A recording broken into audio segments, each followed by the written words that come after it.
आज की वीडियो में हम इन बहुत सरल वाक्यों को इंग्लिश में बनाना सीखेंगे, पर यह वाले वाक्य हर जगह बोले जाते हैं, तो यह वाली क्लास बहुत ही स्पेशल होने वाली है। यदि यह क्लास अपने शुरू से लास्ट तक बिना स्किप देख ली, तो ऐसे वाक्य आप चुटकी में बनाना सीख जाओगे। आप आराम से हिंदी से इंग्लिश में बनाना सीख जाओगे। तो बिना समय गवाए वीडियो शुरू करते हैं। उनकी लड़ाई देखने लायक थी। पूनम का नाच देखने लायक था। लाल किला घूमने लायक है। ये कार बैठने लायक नहीं है। इन सब वाक्य में लायक शब्द आया है। इस लायक शब्द के लिए इंग्लिश में वर्थ वर्ड का यूज होता है, जैसे उनकी लड़ाई देखने लायक थी।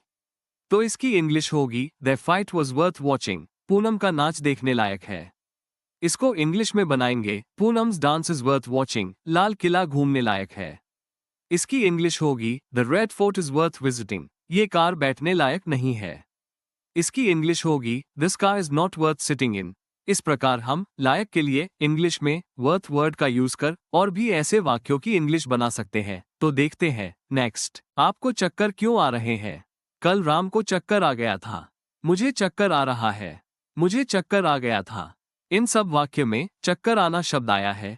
इस चक्कर आना शब्द के लिए इंग्लिश में फील डिजी वर्ड्स का यूज होता है, जैसे आपको चक्कर क्यों आ रहे हैं। तो इसकी इंग्लिश होगी वाई आर यू फीलिंग डिजी। कल राम को चक्कर आ गया था। इसको इंग्लिश में बनाएंगे राम फेल्ट डिजी येस्टरडे। मुझे चक्कर आ रहा है। इसकी इंग्लिश बनेगी आई एम फीलिंग डिजी। मुझे चक्कर आ गया था। इसको इंग्लिश में बनाएंगे आई फेल्ट डिजी। इस प्रकार हम फील डिजी वर्ड्स का यूज कर और भी ऐसे वाक्यों की इंग्लिश बना सकते हैं। तो देखते हैं नेक्स्ट। वो दोनों लंगड़ी खेल रही है।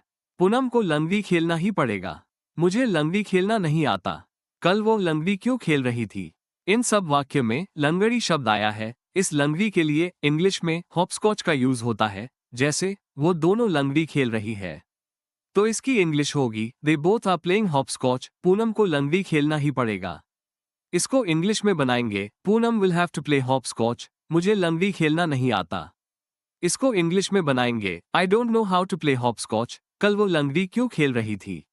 इसकी इंग्लिश होगी why was she playing hopscotch. इस प्रकार हम लंगड़ी के लिए इंग्लिश में हॉपस्कॉच को यूज कर और भी ऐसे वाक्यों की इंग्लिश बना सकते हैं। तो देखते हैं नेक्स्ट।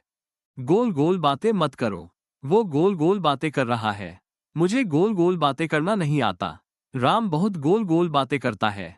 इन सब वाक्य में गोल गोल बातें करना शब्द आए हैं, तो इंग्लिश में इस गोल गोल बातें करना के लिए टॉक इन सर्कल्स का यूज होता है, जैसे गोल गोल बातें मत करो।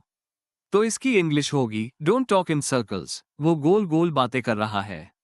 इसको इंग्लिश में बनाएंगे he is talking in circles. मुझे गोल गोल बातें करना नहीं आता।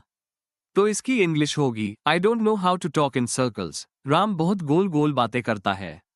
तो इसकी इंग्लिश होगी Ram highly talks in circles. इस प्रकार हम गोल गोल बातें करना के लिए इंग्लिश में टॉक इन सर्कल्स का यूज कर और भी ऐसे वाक्यों की इंग्लिश बना सकते हैं। इस प्रकार हमने बारी बारी से इन सब वाक्य को इंग्लिश में बनाना देखा। यदि इस क्लास में कोई कंफ्यूजन हो या मन में कोई क्वेश्चन हो तो कमेंट बॉक्स में बताएं। Please support me.